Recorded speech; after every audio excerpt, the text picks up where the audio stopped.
Muy bien, ya estamos con punto de vista para finalizar esta jornada informativa que comenzamos a las 12 con el bloque horario de TV Noticias, luego la comunidad del contenido y ahora estamos finalizando con este bloque que pretende analizar un poco lo que ha sido la jornada informativa.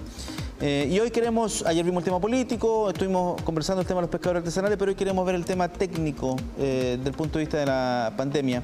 Y están contactados, entiendo, ya con nosotros, hemos estado intentando contactarlos, a Martín Silich, médico cirujano de aquí de la Universidad de Concepción, y también tenemos contactado a don Álvaro Yancaqueo, él es infectólogo. ¿Están por ahí los dos o no?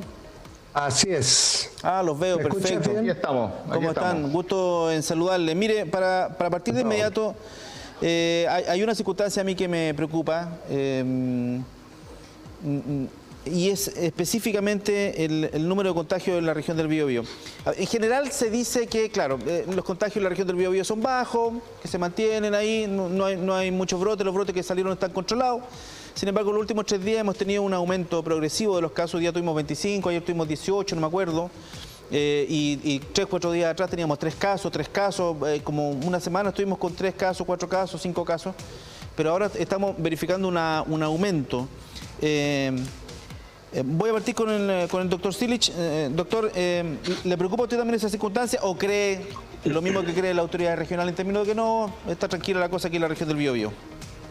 A ver, mira, si nosotros miramos el tema global, el país ha tenido un desarrollo bastante bueno. El impacto que hemos tenido ha sido relativamente bajo, la letalidad se mantiene hoy día en 1.2, llegó hasta 1.4 en un momento, pero se ha mantenido ahí. Hay que pensar que otros países, bueno, en Europa, para qué vamos a decir, en Italia, en Francia o en Bélgica, donde se superaron los 2 dígitos. Hoy día tenemos a Brasil disparado, tenemos a México subiendo y prácticamente llegando casi a un 7, 8, 9%. Hoy día México está con el 9, casi llegando al 10, 9,78. Por lo tanto, Chile ha estado bien y la región, comparativamente con el resto del país también ha estado bastante bien. Ahora, es preocupante cuando la gente entiende mal los conceptos. Yo creo que el gobierno ha utilizado un concepto que a mí me parece que es correcto, que es el de la nueva normalidad. Pero la gente ha escuchado la segunda parte, ha escuchado la normalidad y no la nueva normalidad. La nueva normalidad significa que vamos a tener que convivir con un virus que nadie sabe cómo va a actuar en los próximos meses, incluso algunas personas hablan de años. Sí. Por lo tanto no podemos relajar las medidas. Uno mira en la calle, mira en la televisión, ¿no es cierto? Y se da cuenta que la gente ha salido a fiesta de 400 personas, o se van a los moles, ¿no es cierto? sin mascarilla. La distancia, más que la distancia social, hablemos de distancia física. La distancia física no se respeta. Y por lo tanto con un virus que tiene características extraordinariamente complejas. Primero, que tiene una capacidad de infectar a otros grande, alta. Segundo, que tiene la posibilidad de infectar a las personas y que esas personas, 70, 80% de ellas, van a ser sintomáticos leves o asintomáticos. Y hay un gran número de ellos que son absolutamente asintomáticos y por lo tanto pueden andar con una ametralladora bajo el brazo en la calle disparando y no saben, sin que nadie sepa que están disparando. Y ese tema hoy día tenemos que tener clara conciencia, que hay que usar mascarilla. Y si yo uso mascarilla y el que está al frente mío usa mascarilla, mi posibilidad de infectarme es un 2-3%. Pero si el otro está infectado y yo no uso mascarilla, la posibilidad de infectarme es altísima. La famosa nueva normalidad. Señor doctor Yancaqueo, y por lo tanto en ese contexto aparece como una buena medida eventualmente, por ejemplo, lo que ha pasado hoy con esto de permitir los cultos religiosos, permitir las actividades culturales con no más de 50 personas. Ojo, no se ha dado libertad absoluta, yo estoy súper claro, se ha dicho se puede hacer esto, pero con cierta medida de precaución. Si yo entiendo eso. Si mi problema, doctor Yancaqueo, es que según mi experiencia, digamos, la gente como que no respeta mucho estas cosas. Ese es mi problema. Y nosotros no tenemos mucha capacidad de fiscalizar. El doctor Stilich fue intendente y sabe perfectamente cuál es la capacidad de fiscalizar del Estado. Entonces, profesor Yancaqueo, ¿cree usted que en este contexto ahora aparecen como una buena decisión permitir estas cosas? A ver, lo que pasa es que aquí hay decisiones macro que va a tomar la autoridad sanitaria, va a tomar la autoridad regional, y que esa es una parte, y esas decisiones pueden ser en su contexto buenas, malas o neutras, pero otra parte es el acatamiento por parte de las personas de estas decisiones. Entonces, aquí hay responsabilidades, por supuesto, de la autoridad, pero también hay responsabilidades individuales. Una de las cosas que hay que tener en cuenta es que cuando uno ve que se juntaron, como decía el doctor Stilich, que es un excelente resumen de la situación, 400 personas en una fiesta clandestina, o sea, ¿en qué estaban pensando? ¿Ya? Cuando uno ve, por ejemplo, que hay personas que no respetan la cuarentena, no respetan el toque de queda, ahora, la gran mayoría sí lo ha hecho. Hay áreas en las cuales ha habido relajo y las consecuencias han sido casi inmediatas. 2 semanas después se produce un aumento de casos. Por lo tanto, esto no es de buena o mala suerte, porque ya conocemos algunos datos del virus. Es un virus extraordinariamente complejo en su comportamiento. Primero, hay que recordar que en pocos meses infectó prácticamente todo el mundo, que aquí no hubo distinción entre países ricos y pobres, no hubo entre primer y tercer mundo, no hubo entre norte o sur, sino que simplemente se ha diseminado de una manera impresionantemente alta. Nosotros habíamos estudiado como infectólogo siempre el miedo a la influenza aviar, que era una variante que nosotros esperábamos, y por eso se tomaron medidas rápidamente, al punto que incluso la propia OMS tuvo que ir variando sus medidas en la medida que fue conociendo más información. Entonces nosotros antes veíamos esto del uso de la mascarilla que les daba a los chinitos que estaban por millones en un supermercado, estaban por millones en una estación de metro, en aglomeraciones, en ciudades densamente pobladas, y ahora nosotros lo vemos que estamos ocupando en todas partes. Esta fue una necesidad, esto no es una moda, no es una cosa, es una necesidad, y el doctor le explicó muy claramente. O sea, aquí si uno de los dos usa, no es lo mismo que si los dos usan. ¿Ya? Y usarla correctamente, porque a veces uno la ve que está debajo de la nariz o en cualquier parte, ¿ya? Y más encima, nosotros tenemos que proteger al personal de salud, porque el personal de salud tiene doble riesgo. Tiene el riesgo de toda la persona, digamos, normal, digamos, del público general, pero además, por el propio trabajo, tenemos un riesgo mayor por el hecho de atender pacientes que en algunos están claramente infectados, como nos toca atenderlos en las unidades de cuidado intensivo, en las salas de hospitalización, en las unidades de intermedio. Por lo tanto, tenemos un doble riesgo. Y además tenemos una carga emocional mucho más grande. Uno ve cuánto de nuestro personal ha tenido que separarse de sus hijos, separarse de sus padres, no verlos por semanas y por meses, y por un tiempo que además tampoco podemos predecir, porque todos los modelos matemáticos y todos los modelos que se han implementado han fracasado tanto por minimizar y esperar una cantidad y tenían mucho más después, como al revés. Muchos, incluso parte de nosotros, ¿cuánto pensábamos que íbamos a tener a fines de abril? Y la verdad es que tuvimos una tasa bastante baja, menor de lo que muchos cálculos indicaban. Ahora, no era una exageración como parecieron algunos personajes diciendo ahí de millones, pero nosotros sí esperábamos alrededor de 20, 25 mil, y para esa fecha estuvimos menos. Por lo tanto, además, esta enfermedad va a seguir, por lo tanto, en este momento no podemos decir que esto ni está superado, ni que llegamos a la meseta, porque no lo sabemos. Sí, doctor, podemos hacer algunos cálculos, pero nada más que eso. Sí, llegó tarde, y la pregunta es para los dos, primero al profesor Yancaqueo y después al profesor Stilich. ¿Llega tarde esto de la medición de los asintomáticos? Porque ahí nos pegamos un salto grandote, digamos, de 500 casos a 800 casos, pasamos a 1200, 1400. Hoy día, ¿cuántos fueron? 1500 casos, ¿no? Sí. A ver. Por aquí tengo... Mire, lo que pasa es que ahí hay un tema técnico. Lo que pasa es que si yo tengo un paciente que tiene síntomas y le tomo el examen, tengo un 70% de posibilidades de pillarlo al primer examen. Si yo tengo un paciente que tiene síntomas, tiene un 70% de posibilidades de que yo lo diagnostique. Pero si el paciente no tiene síntomas y el paciente está infectado, es decir, un portador asintomático, la posibilidad de que yo tenga el examen positivo es mucho menor que eso. Por lo tanto, esto de los asintomáticos es un tema complejo. ¿Complejo en qué sentido? Que no es que el asintomático yo le tomo a los 18 millones de personas el examen y me van a salir todos. No, hay un 30%, 40% de los pacientes que tienen síntomas que no los voy a detectar a la primera y hay un 70% de los que están asintomáticos que no los voy a pescar. Entonces, eso significa que no voy a poder tener un diagnóstico exacto. Sí, está muy bien eso, pero está muy bien eso, pero teniendo en cuenta el riesgo, el altísimo porcentaje de infección, o sea, de contagio del virus, a lo mejor desde el principio debimos haber pesquisado los asintomáticos, a lo mejor desde el principio. Doctor Silich. A ver, mira, yo comparto con el doctor Yancaqueo que el tema no es fácil, el tema técnico es muy complicado. Primero, porque tenemos que considerar cuántos son los falsos negativos que tenemos. Porque yo puedo hacer nadie ha hablado de falsos negativos todavía acá. Pero resulta que son altísimos, es altísimo.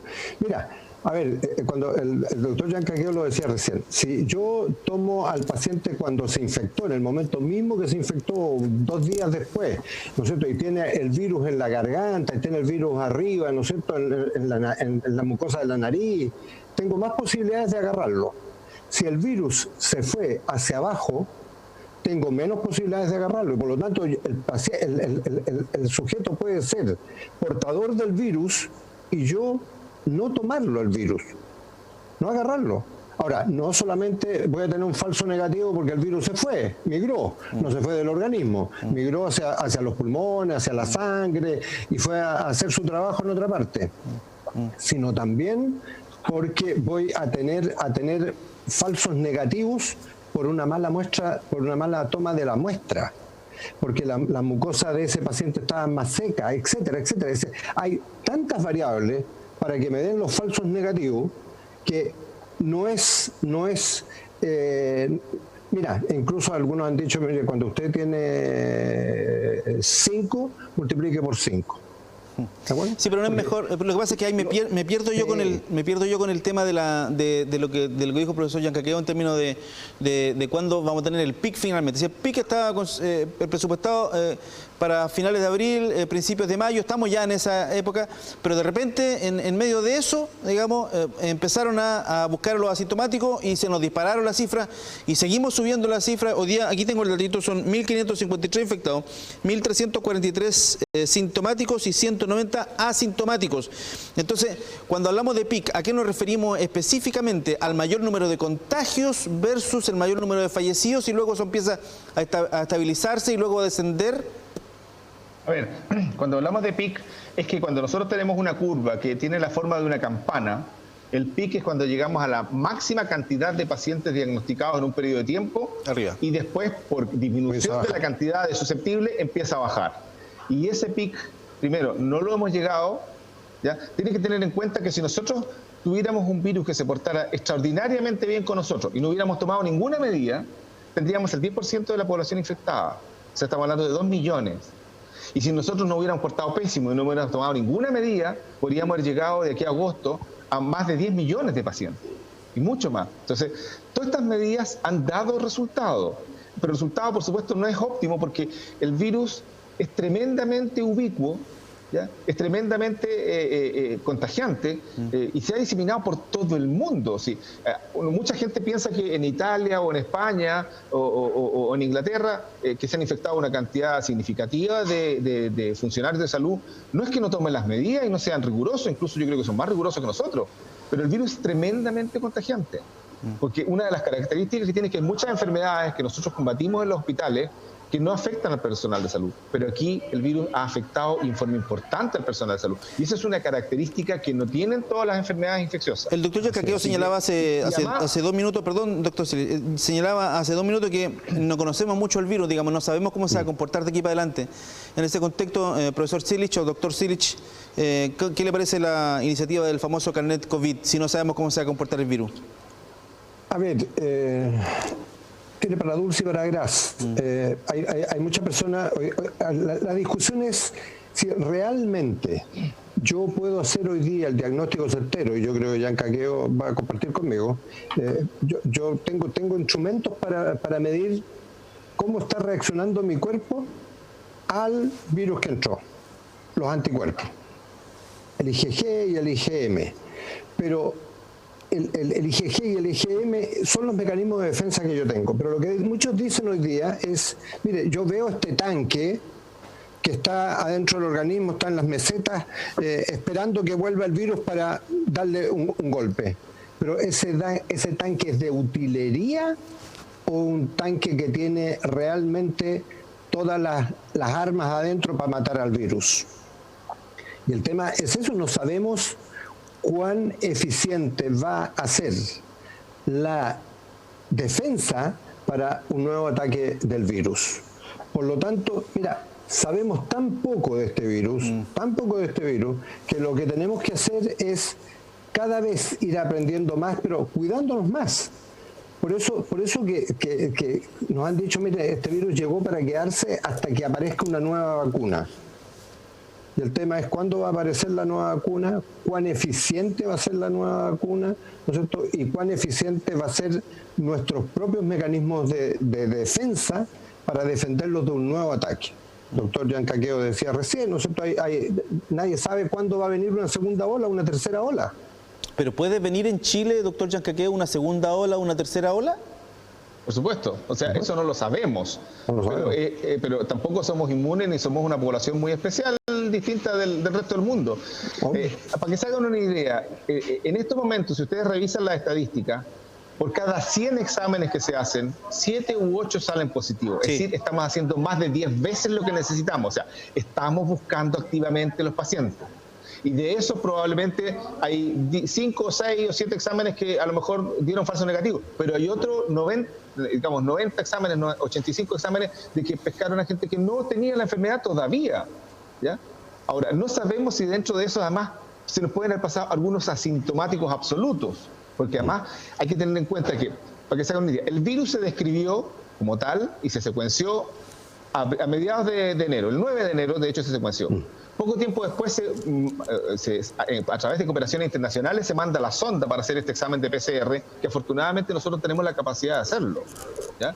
Y los exámenes de anticuerpos, que son tremendamente específicos, que en el fondo es cómo una proteína identifica el virus y lo logra atacar de alguna manera como defensa. Dentro de esas defensas tenemos, un poco como decía el doctor, algunas defensas que son tremendamente claras y potentes, como los anticuerpos neutralizantes, y otras que son defensas que maquillan o controlan parcialmente el virus. Y cada persona responde de forma individual. Muchos de los datos que están publicados corresponden a lo que se llama inferencias de otras infecciones, por ejemplo, de infecciones por virus murino, de infecciones por el virus SARS-1, infecciones por el virus MERS, algunos otros coronavirus. Por lo tanto, mucha de la información nosotros estamos tratando de lograr y contrastarla. Para que ustedes se hagan una idea, se están probando más de 100 vacunas, no es una. ¿Ya? Porque está trabajando la industria farmacéutica, las universidades, los gobiernos, con mucha cooperación afortunadamente y con mucha celeridad. Para que se hagan una idea, la vacuna más rápida que se pensaba lograr iba a ser la del ébola, que iba a demorar 5 años. Y en estos momentos llevamos 4 meses y ya se hizo administración de vacuna a algunas personas que en el fondo son voluntarios sanos, porque las primeras dosis se colocan para tratar de ver que esta vacuna no vaya a provocar daño, y después hay que hacer el estudio de campo de cuánto protege. Y es un estudio que no es fácil tampoco, porque en el fondo las personas se van a exponer a una enfermedad que tiene una letalidad que no es menor. Por tanto, son estudios complejos. Cuando hablan de que el virus va a permanecer con nosotros varios años, creo que lo dijo el doctor Silich, no lo sé, en el fondo están diciendo que toda la población mundial en algún minuto se va a enfermar de esto. ¿Es como el resfrío común o no? Un poco para allá va la cosa. Todos nos vamos a enfermar de coronavirus en algún minuto, pero claro, que no lo vamos a lograr eliminar, digamos. Mira, cuando hablábamos del H1N1, acuérdate que nos asustábamos, sí. Era terrible, sí. Era terrible. Hoy día el H1N1 ya es cualquier cosa, todos nos vacunamos todos los años, ¿cierto? Porque eso es lo que pasa con este tipo de virus de ARN, ¿cierto? Tenemos que vacunarnos prácticamente todos los años. Probable que este virus cambie, tenga algunas mutaciones, aunque algunos científicos dicen que es tremendamente estable en ese sentido, que tiene pocas mutaciones y eso hace que la cosa sea más difícil. Pero el tema es dónde y cómo va a provocar un equilibrio en algún momento con la población mundial y se va a quedar entre nosotros. ¿Va a ser como la influenza común y corriente, tal vez? No hay un solo coronavirus, ¿eh? Son cientos, son miles los que están dando vueltas. Son miles los que están dando vueltas. El único problema es que nos infectan, son 7 cepas hoy día las que infectan al ser humano. Pero hay una cantidad enorme. Entonces tenemos que prepararnos para combatir este tipo de pandemias a nivel mundial. Por eso yo creo que si discutimos algo para el futuro, es que Chile tiene que volver a tener un gran centro de producción de vacunas. Porque cuando salga esta vacuna, nos vamos a sentar a esperar en la casita cada uno de nosotros, cuando los países que la van a producir van a satisfacer sus propias necesidades, las necesidades de sus amigos, las necesidades de sus adláteres, y después nos van a vender las vacunas a nosotros. Entonces, tenemos que producir nosotros nuestras propias vacunas. Ese va a ser uno de los grandes desafíos para el post-coronavirus. Me parece muy bien. Doctor Yacaqueo, para terminar, digamos, ¿tenemos que aprender a convivir con este COVID-19 finalmente? ¿O va a ser como, no sé, como alguna peste que finalmente desapareció, como el sarampión, u otras que finalmente desaparecieron y son muy extrañas, digamos? A ver, el sarampión no desapareció, pero sí lo tenemos controlado con vacuna. Sí, claro. A eso me refiero, que tenemos muy pocos casos, digamos. Y la viruela la logramos erradicar del mundo. O sea, la ciencia, la cooperación son, en el fondo, los pilares para poder controlar este tipo de enfermedades. No hay otra cosa. Y lo que más daño hace es el miedo, la especulación y la divulgación de información falsa. Porque además circula una cantidad de información que son fake news que llega a espantar, digamos, como que además desinforman y desorientan a la población.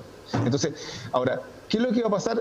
Si nosotros no tenemos vacuna, lo lógico sería que este virus nosotros nos empezáramos a acostumbrar en forma importante en 3 o 4 años y lográramos a lo mejor tener una inmunidad mayor, a lo mejor en 10 años. Pero todo esto es especulativo porque no sabemos cuánta inmunidad va a dejar.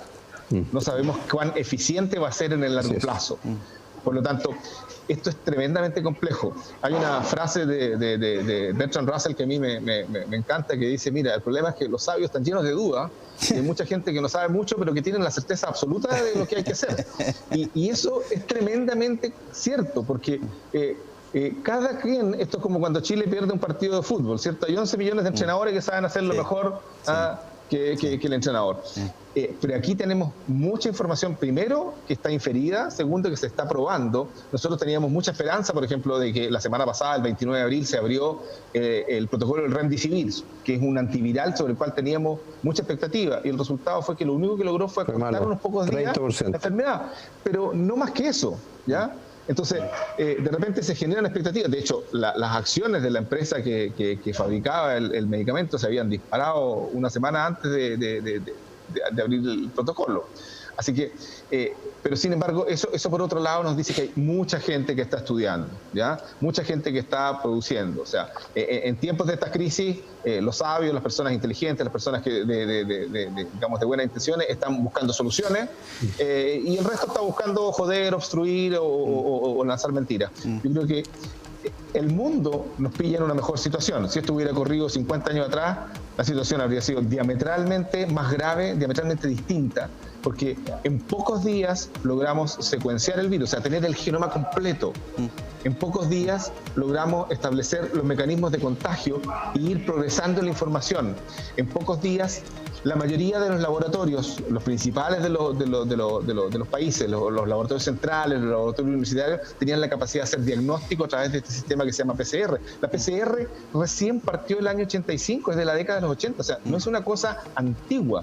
Y que ya tengamos grandes laboratorios trabajando en vacunas, grandes centros públicos y grandes centros universitarios trabajando en esto, y además con cooperación, yo creo que esa es la forma.